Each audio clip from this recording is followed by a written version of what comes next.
This is the Andrew Burchett Podcast, Episode 5, Silence is Golden. These days, I find few people who say silence is golden. E. Cummings said, "Most people are perfectly afraid of silence." And I agree. We are so afraid of silence, Dietrich Bonhoeffer says, that we chase ourselves from one event to the next in order not to have to spend a moment alone with ourselves, in order not to have to look at ourselves in the mirror. Another writer said, "Men fear silence as they fear solitude, because both give them a glimpse of the terror of life's nothingness." Now, while I don't agree with the writer about the lack of meaning in our life, there are times that I can feel there is a lack of meaning and nothingness in life. So why are people so afraid of silence? Well, I think as a culture, there are many reasons that we avoid silence. Most of them revolve around being afraid to face what's in our own heart and our mind. When we enter silence, the worst dirt in us bubbles up and muddies the water of our life. We start replaying the moments where we were hurt by others. We fantasize about getting revenge through our words or our actions. We find lustful, selfish thoughts bubbling up. We stumble on fears and doubts that we didn't even know were there. We compare ourselves to others in an unfair way. And we just feel our pain, anger, and resentment. And if this list was only fruit of silence, then I'd advocate for background music at all times everywhere. But thankfully, it's not. Because we find the presence of God in silence.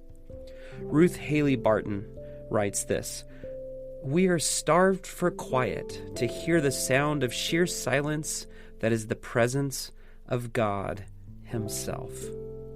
Silent moments can be the most powerful times of confession. And as we sit in silence with our pain, acknowledging and putting a name to what we're feeling, and when we choose to surrender that to the Holy Spirit, the place of silence changes. Instead of being a state of disappointment, self-critique, a place of frustration, the surrender of our hearts enables an offloading of pressure, of the false expectations of perfection.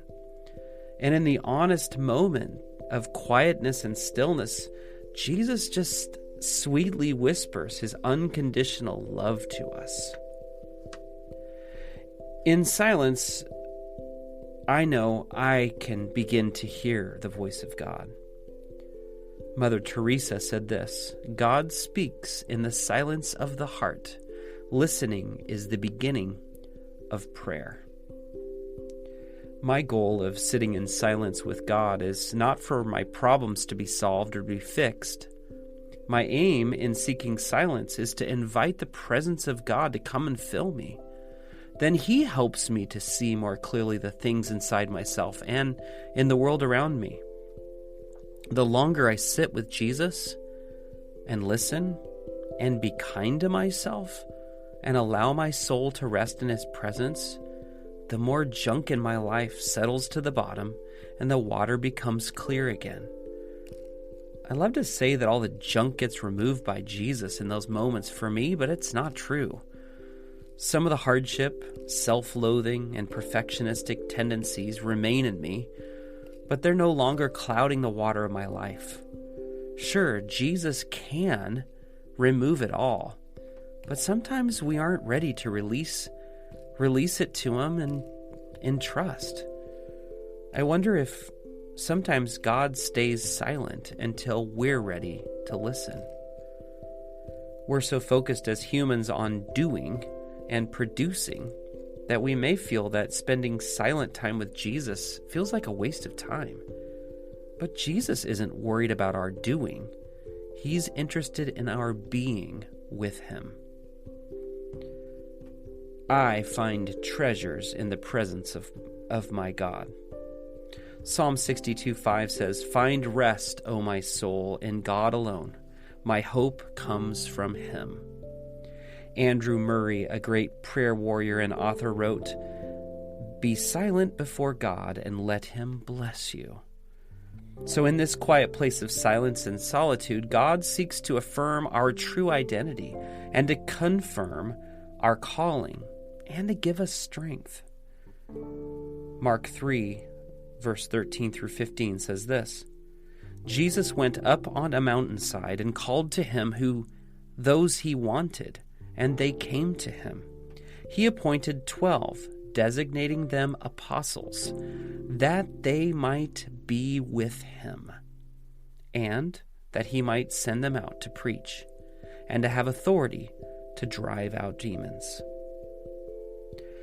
In these verses, Jesus wants the 12 disciples, here called apostles, to first be with him, and then secondarily he sends them out to do ministry.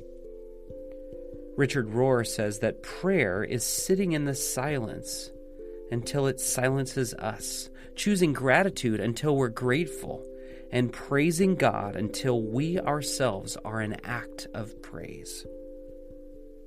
So in order to get the clarity that we need to receive revelation from God and leading for our future, we've got to quiet our hearts in silence and wait on him to help us. Henri Nouwen summed it up this way: "Without solitude, it is virtually impossible to live a spiritual life. We do not take the spiritual life seriously if we do not set aside some time to be with God and to listen to him." So how do you feel about spending some silent time with Jesus? I think Jesus says, silence is golden.